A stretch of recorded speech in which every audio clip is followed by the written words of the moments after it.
Okay, we will continue with metals, non-metals. Today we will study about their chemical properties. Chemical properties of metals and non-metals. Now you all must be familiar with the rusting of iron. What is the reaction that takes place? Iron reacts with oxygen and water vapor in air to produce the iron oxide. Here we have the equation. Iron plus oxygen plus water will give you iron oxide. Similarly, the burning of magnesium in air produces magnesium oxide. Magnesium plus oxygen forming magnesium oxide. Now we have a simple activity in which we will take a little powder of rust in a watch glass, as you can see in this figure. This was then dissolved in water and a strip of red litmus paper was added to the solution. It was observed that the red litmus paper changed to blue, showing that it is basic. So iron oxide, that is rust, is basic in nature. Similarly, when magnesium ribbon was burnt, a white powder of magnesium oxide was produced. The white powder of magnesium oxide was then again taken in a watch glass, water was added to it, solution was made. Now, a red litmus paper was kept in the solution. It was observed that the red litmus paper changed to blue. This proves that magnesium oxide is basic in nature. From the above observations, it is clear that oxides of metals are basic in nature. Why a green coating is formed in copper vessels when they are exposed to moist air? When copper vessel is exposed to moist air for a very long time, you may have noticed that there is a greenish coating which is formed on these vessels. The green material is a mixture of copper hydroxide and copper carbonate. The following reaction takes place. Copper reacts with water, carbon dioxide, oxygen to form copper hydroxide and copper carbonate. The mixture of copper hydroxide and copper carbonate are green in color.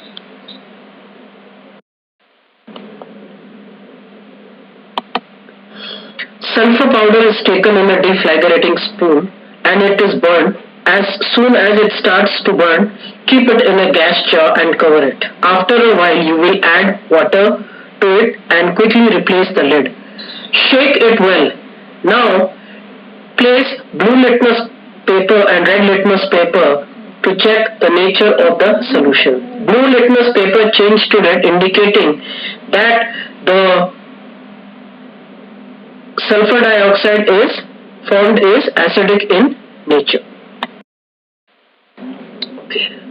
Non-metallic oxides are acidic. Sulfur dioxide, when you added it to water, it formed sulfurous acid. Now it can be concluded that most of the non-metallic oxides are acidic in nature. Recall the names of some acid and bases you have studied in your earlier class and note their names in the table 4.4. And you have to identify the metal and non-metal in it.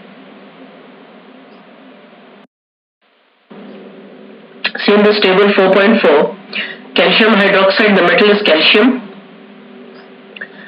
Then in magnesium hydroxide, you can similarly have magnesium as the metal. Sodium hydroxide, it is sodium, and for potassium hydroxide, it is potassium. Then in case of sulfuric acid, we have got sulfur. Nitric acid, you have got nitrogen. Hydrochloric acid as chlorine, and carbonic acid, you will have, it will be carbon. Similarly, you can have for other bases and acids. Reaction with water. Metals like sodium and potassium, they react very vigorously and very violently. Vigorously means very violently with water in presence of oxygen. And they release a great amount of heat energy that catches fire. Here we have got the reaction sodium plus water reacting to form sodium hydroxide plus hydrogen. This gas, the hydrogen gas is released with and this reaction is highly exothermic, that it releases great amount of energy enough to make it to catch fire. So that is why metals like potassium and sodium are kept under in kerosene. Potassium reacts with cold water very violently to produce potassium hydroxide and hydrogen gas. Now look at the reaction closely. K is for potassium, H2O is for water, KOH is representing potassium hydroxide, H2 and an up arrow indicates hydrogen gas is liberated. The heat liberation is so much that it can cause the hydrogen to burn. Sodium, the reaction is violent but comparatively less as compared to potassium. Sodium melts into a silvery globule and darts about in the water. Third, calcium. This is slightly less vigorous, but calcium is expensive, hence it is not economically viable. Now magnesium, aluminium, zinc, iron, they do not react with cold water. They react with boiling water and liberate hydrogen, but reaction is very, very slow. Now when magnesium, aluminium, zinc and iron react with hot steam in the heated state, they form the corresponding oxide and hydrogen. Iron reacts with steam and the reaction is reversible. Now let us look at the reactions. Here we will have the chemical reaction of magnesium reacting with boiling water, forming magnesium oxide and hydrogen gas. Second, aluminium will be reacting with steam to form aluminium oxide Al2O3 plus 3H2. Then we have zinc. Zinc is reacting with steam, forming zinc oxide and hydrogen gas. Iron reacts with steam to form Fe3O4, which is iron oxide, plus 4H2, that is hydrogen gas. So this is all about the metals. Reaction of non-metals with water. Generally non-metals do not react with water. There are however certain non-metals like phosphorus. There are certain non-metals like phosphorus which are very reactive when they are exposed to air. They react immediately with oxygen to form the oxide and it catches fire. So these are stored under water. That is why phosphorus is stored in water, because it catches fire when exposed to air. Reaction of metals with acids. Now we will be taking certain metals and non-metals listed in the following table in test tubes labeled as A, B, C, D, E, F. With the help of a dropper, we will add 5 ml of dilute hydrochloric acid to each of the test tubes one by one. Now if there is no change, in that case we are going to then warm the test tube gently. Reaction of metals with acids.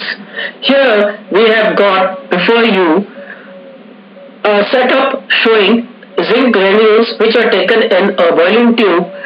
To this it is connected via a delivery tube to another solution, delivery tube to a soap solution. Now we will see over here that when the dilute sulfuric acid is added to zinc granules, a gas is formed, and you can see it will produce these hydrogen gas bubbles. These hydrogen gas bubbles will be delivered via the delivery tube, and when they come out in contact with air, they will burn with a pop sound. Bringing a burning matchstick near the mouth of each of the test tube, you will find that if hydrogen gas is being produced, it will burn with a pop sound. Now we will repeat the activity with sulfuric acid. Magnesium reaction with dilute sulfuric acid at room temperature. You will observe it. The reaction is not that fast, reaction will take place, but it will take place slowly. However, when we warm it, it will take faster with the release of the hydrogen gas. Now, reaction with dilute sulfuric acid at room temperature and when it is warmed. Similarly, you will have for aluminium, iron, copper, charcoal, sulfur powder. You will note down the observations.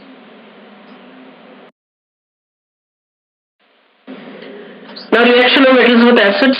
We will have magnesium reacting with hydrochloric acid, which will form magnesium chloride plus hydrogen. Magnesium reacting with sulfuric acid will form magnesium sulfate and hydrogen gas. You have noted that most of the non-metals do not react with acids. Copper does not react with dilute hydrochloric acid but reacts with concentrated sulfuric acid.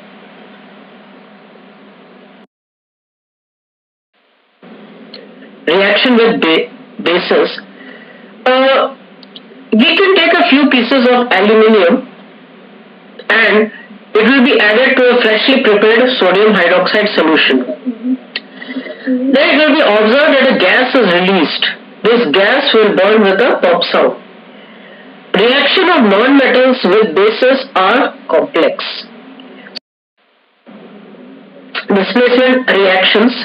Take 500 ml beakers and label them as A, B, C, D and E. Now 50 ml of water was added in each of the beakers. Now you will dissolve a teaspoon of each substance as indicated in figure 4.6. The beakers are kept undisturbed for some time and the observations were recorded. Now here you can see that in first beaker we had taken this copper sulfate solution and we added zinc granules. In the second beaker we had taken copper sulfate solution and iron nail was added to it. In the third beaker we had taken zinc sulfate plus copper turnings. In the fourth beaker, that is beaker D, we had taken iron sulfate and copper turnings. And in the last beaker, that is E, zinc sulfate and iron nile was added to it. Now, after the observations, it is seen that in beaker A and beaker B, the solution, the color of the solution changed. In beaker A, the solution color changed from the blue color of copper sulfate, it changed to colorless. In B, the change occurred from the blue color to slightly dull green. In C, D and E beakers there was no change, so there was no reaction. This occurred because of a reaction that takes place which is known as displacement reaction. This is because zinc granule, the zinc which was added to the copper sulfate solution in beaker A is more reactive than copper and it displaces copper from copper sulfate solution. So it forms zinc sulfate and zinc sulfate solution is colorless. In second beaker, the iron nail was added to copper sulfate. Iron is more reactive than copper, so it displaces copper from copper sulfate solution and therefore it forms iron sulfate which is slightly dirty green in color. In third beaker, that is C, though copper turnings were added to zinc sulfate, copper is less reactive than zinc, so it could not displace it and hence no reaction will take place. In the fourth beaker, similarly, copper turnings is less reactive than iron, hence it could not displace iron from iron sulfate solution. In fifth also, iron cannot displace zinc from zinc sulfate solution, so no reaction occurred. changes are observed in the first two beakers, that is beaker A and B. In beaker A, zinc metal is more reactive than copper, so it displaces copper from copper sulfate solution to form zinc sulfate solution. The color changes from blue to colorless. Here we have the reaction zinc reacting with copper sulfate forming zinc sulfate and copper. Beaker B, iron metal is more reactive than copper, so it displaces copper from copper sulfate solution to form iron sulfate solution and copper metal. Iron reacting with copper sulfate and iron sulfate solution plus copper. We will see in the case of iron sulfate, it forms either a pale dirty green color of iron sulfate. No changes are observed in C, D and E because the metal that is used are less reactive than the other metals, and so they cannot displace the other metals from their solutions. In beaker C and D, copper is less reactive than copper sulfate and iron sulfate solution respectively, so it is not able to displace those metals from their solution. In beaker beaker E, iron is less reactive than zinc, so it cannot displace zinc metal from its solution.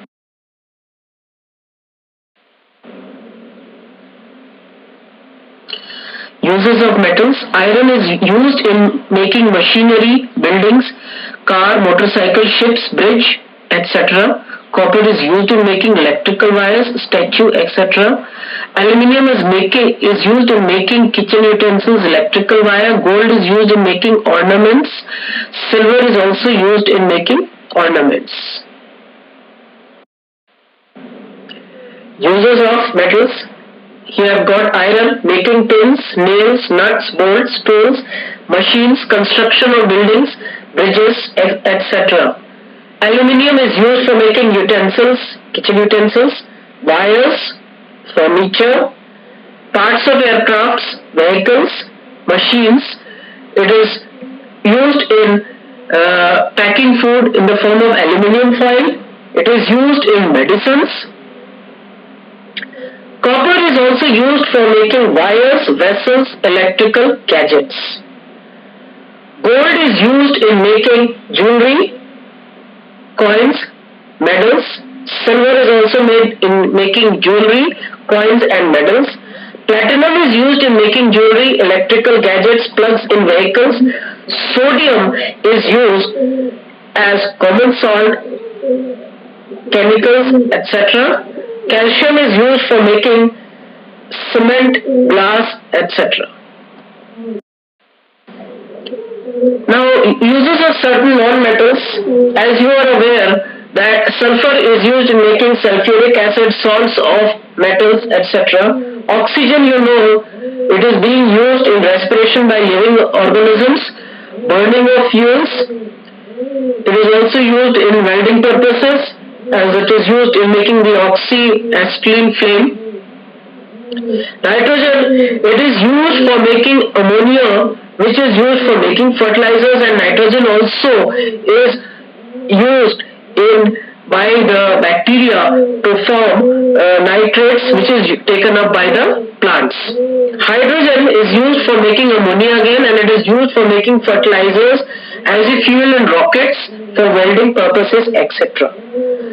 Chlorine is also used to kill germs in water. Iodine is used as tincture iodine, which is an antiseptic, and there are many other uses, phosphorus, etc. All of these find vast, and you can also note down the uses that are given in your textbook.